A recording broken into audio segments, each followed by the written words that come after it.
Nós estamos aqui no estúdio com o Dr. Ailton Souza, delegado de polícia aqui do município de Jeremoabo, né, com quem a gente conversa a partir de agora, falar um pouco aí do trabalho da Polícia Civil aqui no nosso município. Boa tarde, doutor Ailton.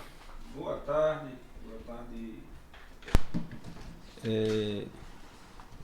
Os ouvintes da Jeremoabo FM. Estamos aqui à disposição para essa doutor, pequena entrevista que a gente sempre faz todo ano, né? Já 3 anos seguidos. 3 anos, né? A gente vem fazendo. É um pequeno balanço das ações do ano passado, né? Muito bem, doutor. Como é que o senhor analisa o trabalho da polícia durante 2022, durante esse ano? Depois a gente vai detalhando um pouco mais, no geral. Dadas as condições que é um pouco até conhecida de toda a população que visita a delegacia, o quantitativo de servidores que também é conhecido, acredito que a gente fez um trabalho com grande eficiência e com bom desempenho, trazendo soluções a várias demandas graves e demandas urgentes. Doutor, o que é que ocupa mais a delegacia, né? Quais são as queixas, né, mais recorrentes? Mais recorrentes, né? Isso. Eu fiz até um levantamento aqui de um relatório gerencial, que eu vou depois deixar com os senhores, a título de curiosidade. Em termos estatísticos, porque a gente trabalha com duas situações: estatístico e urgência, né? Certo. Gravidade da ocorrência. Isso. Por exemplo, aqui não só na Bahia, mas também no Brasil todo, tem uma política muito forte de repressão e prevenção aos homicídios. Certo. Que naturalmente é o crime mais grave e que deve ter uma atenção realmente redobrada. E também as demandas de mulher, que também são demandas que estão bem em voga hoje em dia. Então, em termos de estatística, a gente tem aqui como destaques de ocorrências, né, do levantamento que a gente fez. Nós temos os furtos, que vem em primeiro lugar. Depois disso, o estelionato, que é outra coisa que recorrentemente eu tenho dado entrevista aqui e falado sobre a questão dos golpes, que infelizmente a boa-fé das pessoas ainda faz esse crime prosperar. Temos também a ameaça no contexto de violência doméstica, lesões corporais, isso em termos de estatística. E em termos de gravidade, os homicídios, estupro, também tem um pouco, não é estatisticamente não é tanto, mas é grave e... Então, basicamente, são esses crimes que mais ocorrem aqui, né, que eu trouxe aqui no nosso relatório gerencial. Quantos homicídios foram registrados no ano passado, doutor? Certo. Então, os homicídios. Os homicídios eu tenho uma planilha à parte, que a gente trabalha sempre com a planilha e o comparativo, né? Certo. Então, no ano de 2021, infelizmente, foi um ano um pouco fora da curva, né? Foi muito exacerbado. Nós tivemos 18 homicídios em 2021. Esse ano a gente teve 13. Eu ainda acho alto também, com certeza. Mas teve uma redução relevante aí em torno de 33%, né? Se você considerar 13 para 18, vai dar mais ou menos esse percentual de redução de 2021 para 2022. Este ano, graças a Deus, ainda não registramos nenhum. E às vezes que não tenhamos, continuamos assim, né? É verdade. Doutor, desses aí, quantos a delegacia já conseguiu elucidar? Você está falando do ano 2022 ou de 2021? 2021, se eu quiser falar também. 2022. Temos. Pois não. Temos a estatística aqui. Certo. É uma estatística considerada até acima da média nacional. Certo. Porque, por exemplo, em 2022, que nós temos muitas dificuldades operacionais, periciais e tal. Mas enfim, consideramos um número razoável porque tivemos mais ou menos 58% de homicídios solucionados. E ainda temos o restante em investigação. Não quer dizer que não vá ser solucionado também. Pronto. Né? E desses, boa parte também com pessoas presas. Presas ou preventivamente, a maioria preventivamente, né? Porque tem o andamento do processo, é um pouco longo. Então, esses de 2021, com certeza, creio que não teve nenhum ainda com processo findado, não. Findado. E o do ano passado? O ano passado nós tivemos 13, e aí, o ano passado, curioso, o índice de elucidação subiu bastante. Exatamente por conta também das ações, né? Certo. Então, estamos com índice de 88% de homicídio solucionado e os 12% em investigação. Então, tivemos ações bem efetivas, principalmente no âmbito da Operação Uno Corpus, que é uma operação que a gente participa. Doutor, em todas as fases, eu acho que já está na 7ª ou 8ª fase. Esse aumento, né, houve uma diminuição, né, bacana, 2022, né, mas ainda, como o senhor disse, considera um número alto. É alto. 2021, um número altíssimo até, né, que chamou a atenção demais. Aqui, esse número de homicídios é atribuído, esse aumento, basicamente a quê? Tráfico, o que é que... De novo, eu recordo da última entrevista que eu passando a planilha e os casos e os nomes, a gente associou mais de 80% com o envolvimento do tráfico. Algumas situações pontuais de motivo fútil ou briga, mas em torno de 80% tráfico. E, de novo, 2022 também é tráfico. Tráfico também, a maioria dos homicídios. Tráfico, briga de facção, disputa por pontos de droga, cobrança de dívida não paga por droga, operações policiais que traz prejuízo à facção, e aí eles não perdoam, né? Por exemplo, nós fizemos várias operações com grandes apreensões de drogas. Isso traz um grande prejuízo para a facção. Então, aquela pessoa que é presa e que perde aquele valor para o crime, eles não perdoam, eles vão cobrar. Vão cobrar. De alguma forma. Seja, se a pessoa não demonstrar que vai ter condições de ressarcir aquele valor, prejuízo que trouxe para aquele grupo, a facção, vai pagar com a vida. E também existem as situações em que a própria pessoa que está ali, quando ele ingressa, principalmente nesse caso de facções, quando ele é cooptado para atuar, às vezes ele já é ali um traficante freelancer, né, que fica ali fazendo as coisas por conta própria, mas aí a facção já chega junto e diz: ou você trabalha para mim ou você não trabalha. Então, e muitas vezes há uma resistência, né, nessa abordagem e ocorre a situação de homicídio. Aqui, doutor, já tem mais ou menos, a polícia já tem ideia de quantas facções atuam, ou eles moram fora e atuam aqui?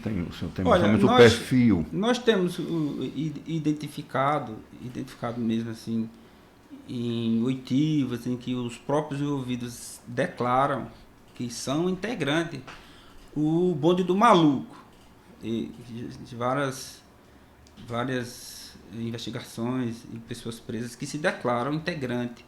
Muitos deles acham motivo de exaltação, de elevação, se declarar da facção. Acho que aquilo ali é uma coisa, sabe? Então temos o identificado o bonde do maluco, que eles também chamam de Tudo 3.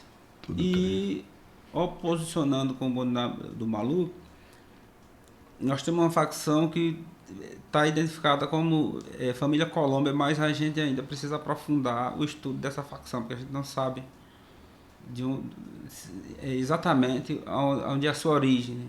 A gente tem informação muito vaga que tem ramos dela para o lado de Sergipe, mas eu também não estou afirmando, porque eu só posso afirmar quando eu faço o estudo.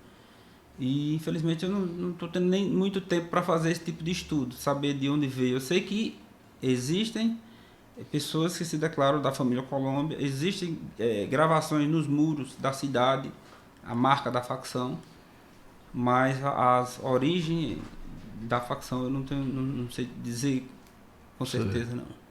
Mas então, geralmente, como o senhor já explicou aqui, então os homicídios têm uma ligação muito grande, o número de homicídios tem uma ligação muito grande com relação a isso. É tráfico. É tráfico. É tráfico, não tem nem dúvida que é tráfico, porque quando a gente vai para as vítimas, por exemplo, em vários casos a gente vai para o local de crime, faz o recolhimento de todos os vestígios, indícios, e em boa parte dos casos a gente apreende droga com a vítima, apreende celular, e ao analisar esse aparelho a gente verifica a ligação direta com o tráfico. Então é o que mais mata, não é só aqui, é o tráfico. Tem uma outra agravante que chegou no interior, né? Nas comunidades rurais, né? Chegou com força, né? Porque você vê, por exemplo, tem alguns povoados aqui que a gente está recorrentemente, por exemplo, povoado Água Branca, né? No ano passado a gente teve pelo menos 2 ou 3 inquéritos envolvendo o tráfico com aquela localidade, né? E inclusive homicídio. Então, de fato, está disseminada no território todo. Porque também a questão, a droga, como uma substância que causa dependência, ela só tem o viés de chegar. Quando ela chega, ela não sai mais, por conta da dependência. É muito difícil você se livrar da dependência. E dependendo da droga que a pessoa está usando, ela traz um nível de dependência muito alto. A pessoa não se livra facilmente. E aí o problema acaba envolvendo a família toda, dependendo das situações, acaba envolvendo todo mundo. Então, o ponto crucial nessa questão é a prevenção, é não permitir que entre, que a droga chegue. Não achar comum, normal, a pessoa está oferecendo droga a um parente ou um amigo, porque isso ali vai para as escolas também, e eles começam a viciar as pessoas desde criança. Agora a gente está com um problema aí de uma criança que está toda hora na delegacia, praticando furtos e entregando droga. Quer dizer, criança, não é adolescente, já é criança. Estão entrando mais cedo. E quando a pessoa já está numa situação de dependência química, fica muito difícil. Então, tem que ser a prevenção, não é deixar, não começar. Né? Exatamente. Essas a política, me parece que a política meio na contramão, a política pública meio na contramão nessa questão da droga. A gente faz a repressão ao crime, porque é o nosso dever, né? O nosso dever como polícia investigativa, polícia judiciária, é fazer essa repressão, é combater, é tentar apreender. Mas a gente sabe que não é atuando sempre na consequência. Atuando sempre na consequência. Não é que vai trazer a solução. A gente não pode deixar de fazer, não. A nossa missão é essa. Prender um traficante não quer dizer que acabou ali a rede, né? Porque ele substitui na mesma hora. É como uma empresa. Se demite um funcionário, amanhã tem outro trabalhando. É difícil demais, né? Eu não tenho essa ilusão. O mecanismo que poderia diminuir um pouco seria atuar na prevenção com assistência social, com as escolas, principalmente em relação a criança e adolescência, em idade escolar. Não deixar que aquele, aluno que está ali, já é adolescente, que dissemine naquele ambiente a distribuição de drogas. A gente já teve casos aqui também, em escolas de adolescente que está tentando impor uma violência, impor um medo para distribuir drogas. Então, esses órgãos, essas pessoas, se estiverem nessa situação, têm que procurar a gente, porque nós vamos encaminhar uma solução para, pelo menos, inibir a distribuição. Né? Porque se deixar começar, o problema cresce. O problema não pode deixar o problema crescer. Essa parte de drogas é uma política que tem que ser muito em cima da prevenção. A repressão vai haver sempre e muito por conta também dos homicídios. Porque, infelizmente, as facções elas atuam com muita violência.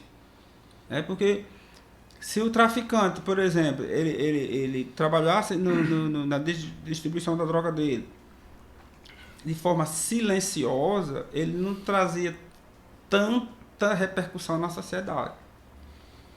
O problema é que os homicídios escancara a cara do tráfico. É o homicídio, que é o crime mais grave. É escancara a cara do tráfico. Porque aí, de repente, você está numa situação de confraternização. Aqui em Jeremoabo teve várias situações assim, em que por conta de briga de tráfico, uma pessoa que não tinha nada a ver morre. Isso é que escancara, que chama a atenção. Entendeu? Aí essa situação das consequências do tráfico, ela é uma situação bem complexa mesmo, não é uma coisa simples de... E não é só daqui de Jeremoabo. Não, no país todo. É no país todo. E, aliás, e são crimes difíceis, né? Porque a execução geralmente, basicamente, é com dois motoqueiros, né? Um chega e faz... assim, eu às vezes me abstenho de falar de técnica investigativa, exatamente porque quando eu estou falando de técnica investigativa, eu estou dizendo como é que eu chego nos crimes.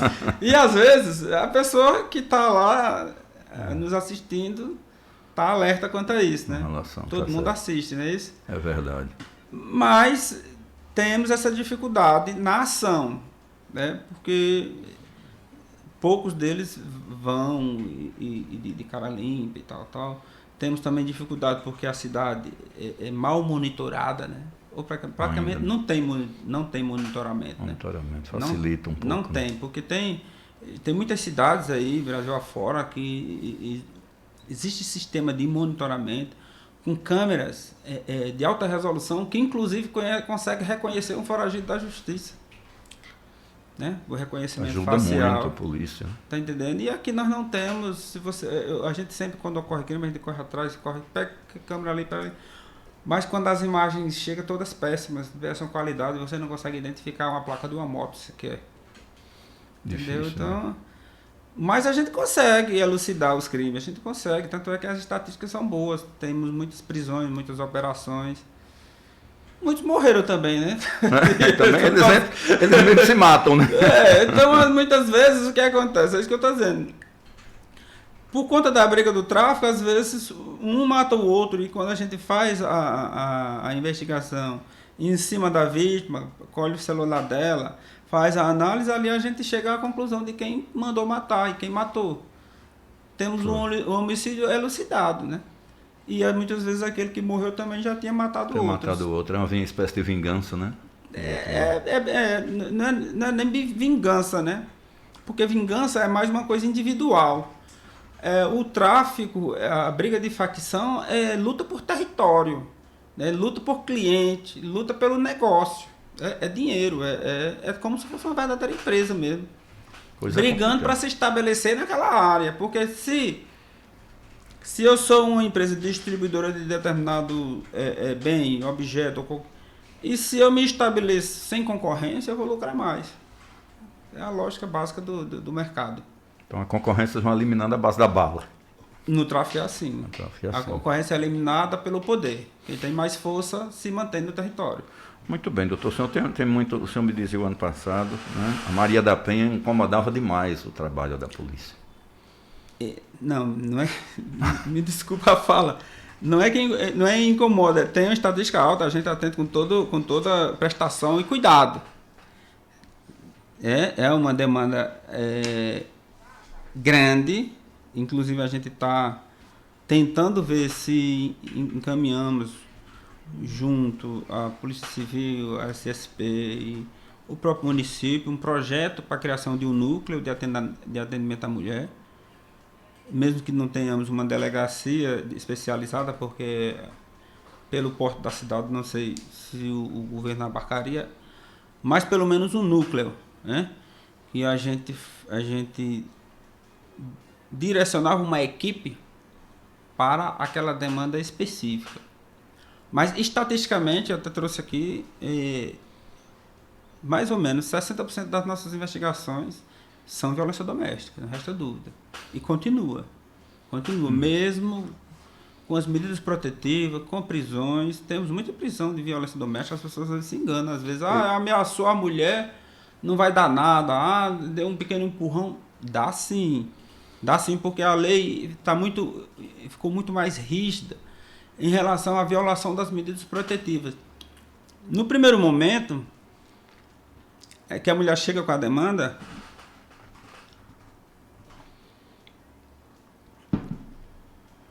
é que nós acolhemos, fazemos a oitiva dela, fazemos um levantamento prévio da situação de violência.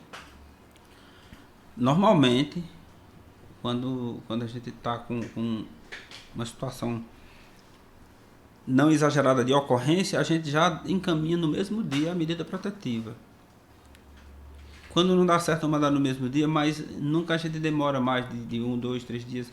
Então, e o juiz também está devolvendo essa resposta muito rápido, as medidas protetivas. E quebra de medida protetiva é terrível. Essa é que dá a prisão. É a violação da medida protetiva. Não tem fiança, não tem nada. Na delegacia, não. A Lei Maria da Penha, foi criada. O legislador criou um crime de violação de medida protetiva em que somente o juiz pode arbitrar fiança. Por quê? Porque no primeiro momento foi feito o pedido da vítima, a gente encaminhou, o juiz deferiu esse pedido de medida protetiva. Quando o investigado viola essa medida, ele está descumprindo uma ordem judicial, uma determinação judicial. Então é importante que fique ao crivo do juiz reavaliar a situação. Então a gente lavra o flagrante e ele fica preso mesmo.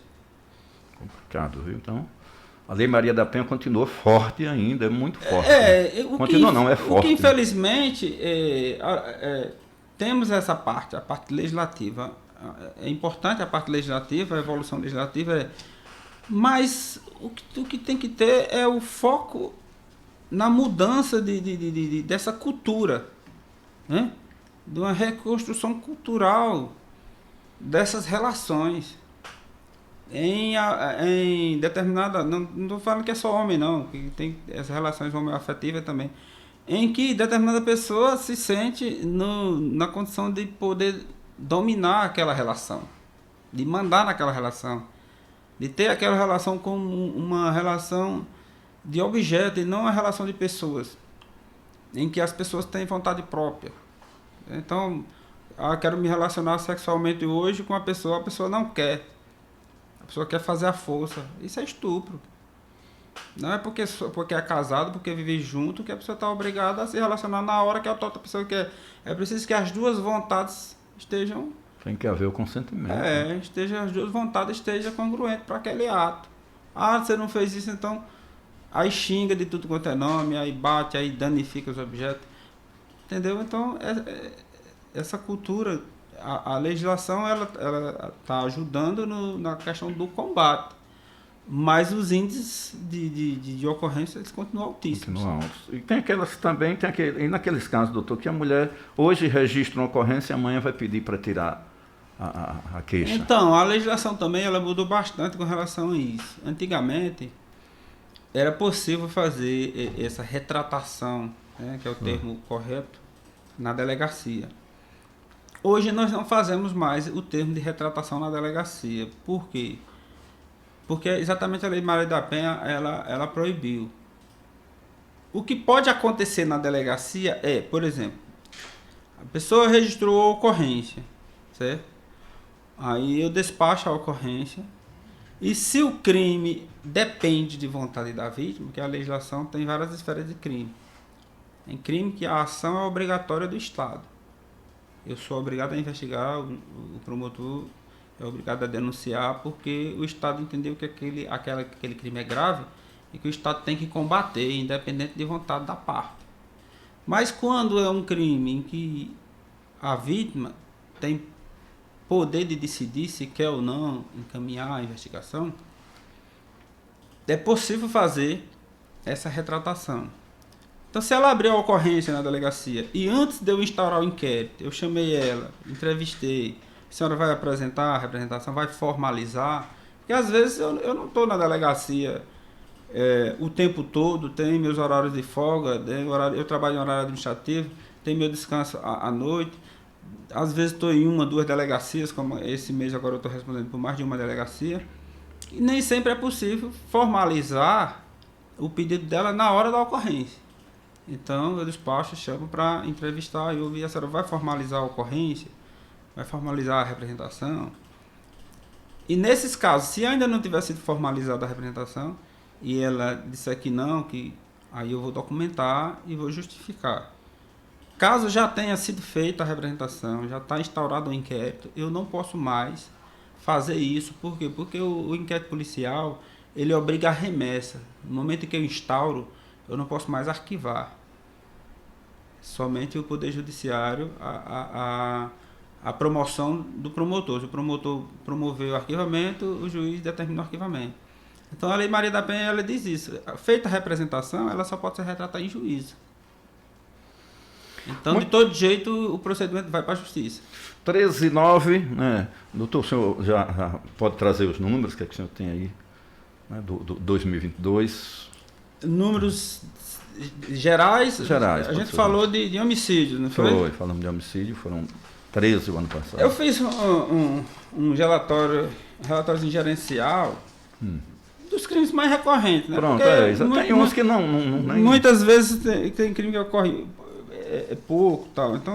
Então, por exemplo, o crime de furto, nós tivemos 107 ocorrências. 107 ocorrências. Em 2022. Estelionato, 93. Muito alto, né, doutor? O número de estelionato por aqui. Dos golpes, né? Esses golpes isso que eu falei no início da conversa. Eu tenho sempre dado entrevista aqui, o Reginaldo tem ido lá, e eu tenho sempre alertado as pessoas. Não compre nada por rede social. Rede social, Instagram, Facebook, é um lugar para você conversar besteira, né? Exatamente. Com as pessoas, distrair, postar foto. Não, se você quer comprar um celular, comprar uma bolsa, entre no site da empresa que vende, no site oficial, Magazine Luiza, Amazon, Lojas Americanas, todos os sites que estão aí disponíveis para você no mesmo ambiente que você está, que é a rede social. Aí você vai comprar pelo Instagram uma pessoa que você não conhece o vendedor. Agora, se eu conheço o vendedor, né? Por exemplo, eu conheço o senhor me conhece. Nós estamos negociando na rede social, eu sei a quem eu estou comprando, né? Exatamente, né? Aí é tranquilo, é a mesma coisa de estar negociando diretamente aqui com você. Isso. Mas se você está comprando uma pessoa que você não sabe quem é, e tá entregando dinheiro sem receber o objeto. O cara manda uma mensagem, você manda dinheiro. O problema é esses de WhatsApp também, que você clica em mensagem. Não faça isso, você perde seus dados imediatamente, porque ali são phishing, são captura de informações. No momento que você clica, você já perdeu sua conta. E aí ele vai devassar a sua conta. Então, não compre por Facebook, Instagram, a menos que você conheça o vendedor. Não estou dizendo, não estou atrapalhando o negócio de quem usa a rede social para trabalhar, porque a rede social é um ambiente diverso. Então, se você quer usar a sua rede social para ampliar o seu negócio, ótimo, tudo bem. Mas saiba que os estelionatários, eles também usam as redes sociais para fazer contas falsas de seus negócios. Então, agora, recentemente, a gente recebeu várias cartas precatórias do Rio Grande do Sul, de Mato Grosso, em que a pessoa foi vítima de um golpe e caiu numa conta falsa, numa loja falsa. Entendeu? Então, infelizmente, a rede social tem muito isso, porque essas redes sociais são todas elas são de origem estrangeira, a maioria, né? Facebook, Instagram, Shopee, WhatsApp, não tem nenhuma brasileira. Então, elas são moldadas com base na cultura deles, na cultura da confiança, na cultura do... Então, lá não tem tanto golpe como aqui. O brasileiro, infelizmente, tem essa mania de querer levar vantagem em tudo. E aí, por conta disso, elas não são tão rígidas. Na questão do controle, por exemplo, você vai abrir uma conta no Instagram, o que te pede? Nada, você diz o que você quer e a conta está criada. Está aberta. Está aberta a conta, não é? Então, não vincula você, por exemplo, ao seu CPF. Dificulta a identificação, tá entendendo? Então, por conta disso, as pessoas caem demais em golpe. Então, quer comprar por rede social? Compre alguém que você conheça, que tem certeza que vai entregar. Não adianta o valor. Não depositem. Outras pessoas, outros golpes também, que as pessoas assim, são absurdamente inocentes. Às vezes eu não sei o que se é ludibriado. Porque, por exemplo, como é que a pessoa chega para você e diz: deposite tanto nessa conta que amanhã tu já tem tanto. Como assim? De onde foi? Essas pirâmides aí, com investimento esse que dá tanto dinheiro, né? De onde foi que caiu essa botija? De onde foi que arrancaram essa botija? Ninguém trabalhava mais, né? Eu vendo o que eu tenho, eu vou botar um investimento bom então desse. as pessoas, sabe, não se advertem de que você só ganha, só tem dinheiro se você realmente trabalhar, se você tiver herança, herdou de alguém o dinheiro. O dinheiro não vem o investimento correto paga bem pouquinho. Você vai depositar no banco, o juro é pouquinho. Então não tem nada sem suor, nada vem fácil. A vantagem. Então o estelionato ele tem muito isso, a pessoa cega por o que não vai ganhar. Acha que vai ganhar, não vai ganhar, a pessoa cega e aí acaba entregando. Outras não, outras são ludibriadas mesmo. Tem muito hoje também um golpe que está muito comum. Eu penso até as pessoas que fiquem atentas. O pessoal das facções, principalmente esses que ficam nos presídios, eles botam pressão. Eu conheço sua mãe, eu conheço seu pai, isso aqui. Por quê? Primeiro ele capta seus dados. E depois, quando ele te manda mensagem, ele sabe tudo de você. Sabe onde você mora, tal. Seus contatos mais frequentes. Se você não depositar isso, eu vou fazer isso com sua família. Isso fica uma verdadeira ameaça, um verdadeiro terrorismo, né? Na rede social. Para que você deposite. Nesse caso, eu recomendo que vá à delegacia. Vá à delegacia porque para pelo menos você se acalmar naquele momento, né? Isso. Porque tá ali a pessoa no celular e aí, depois faz contato com seu parente, você tá bem, tá tudo bem, tudo em paz. É golpe, o cara tá no presídio. É verdade. Mas ele bota esse terror na vítima e aí sim, aí realmente é uma situação mais complexa. Não é aquela que você viu o anúncio e você foi lá e achou curioso comprar uma televisão que vale 2.000 por 500 conto. Aí já viu, né? Tá pedindo para... O cara vê um carro que vale 50, o cara oferecendo por 20. Tá pedindo para ter prejuízo. Para ter prejuízo, para receber um golpe. Sim, doutor, mais algumas ocorrências que o senhor queira destacar? Eu queria pedir atenção também da população em relação a celulares, né? Eu até nem publiquei, mas o ano passado a gente teve uma ação bem eficiente na recuperação de celulares. No mês de junho, nós tivemos muitas ocorrências no São João de furto. E nós temos mecanismo de encontrar esse celular. E nós encontramos mais ou menos aí em cerca de 10, estou botando aqui por baixo. Chamamos a vítima da delegacia e devolvemos. E a gente tem como recuperar. Nossa dificuldade maior é que, na maioria das vezes, a gente nunca acha perto, né? Sempre vai estar em outro estado, às vezes em outra cidade, mas em outro estado. Então, para facilitar essa investigação em relação a celulares, nós estamos orientando, eu queria deixar depois aqui com vocês, para de vez em quando fazer essa chamada, orientamos a pessoa que cadastre o celular no Alerta Celular, que é um site disponibilizado pela Secretaria de Segurança Pública, é um site público, todo mundo entra lá, faz um cadastro simples e lança o e-mail, que é o número que identifica o aparelho. E deixa lá o seu celular cadastrado. Não é depois de ser roubado, não. É antes. Antes do roubo. Por quê? Porque estando o seu celular cadastrado nesse site como cadastrado lá, e uma vez sendo roubado, você fez o cadastro prévio, foi roubado ou furtado, aí você vai registrar a ocorrência. E na própria ocorrência a gente já vai botar a observação que o celular foi cadastrado pelo Alerta Celular. Pronto. No momento em que que alguém for vender esse aparelho, repassar, a gente pode autuar aquela pessoa que está com o celular comprado, sem nota, né? Isso. Porque também tem muito essa questão, que é outro alerta que eu faço. Então, se a pessoa foi pega com celular de procedência duvidosa e está no cadastro de alerta celular, ele vai ser autuado por receptação. É por isso que eu alerta. Vai comprar um objeto de segunda mão, um celular de segunda mão, pergunte se o dono ainda tem a nota fiscal guardada. Ele realmente é o dono daquele celular. Muitas vezes, não, eu não tenho mais a nota, tal, mas é confiável. Ele tem como garantir a procedência daquele objeto, você tem como garantir. Perdeu a nota, tudo bem, mas você tem como garantir que não é roubado. Entendeu? Porque aí, às vezes, o cara roubou, tá ali vendendo e você tá comprando sem se certificar e você pode estar cometendo crime de receptação. Então, é importante que as pessoas cadastrem no alerta celular, porque fica mais fácil da gente recuperar o aparelho. Muito bem, doutor. Mais alguma coisa que o senhor queira pontuar? Creio que seja só isso mesmo que eu estava me recordando, que eu anotei aqui, foi a questão dos golpes que continua, né? A questão do celular, do alerta celular, sobre os homicídios nós já falamos. Eu acho que tinha outra coisa, mas eu não estou me recordando agora, que eu queria... É basicamente isso mesmo.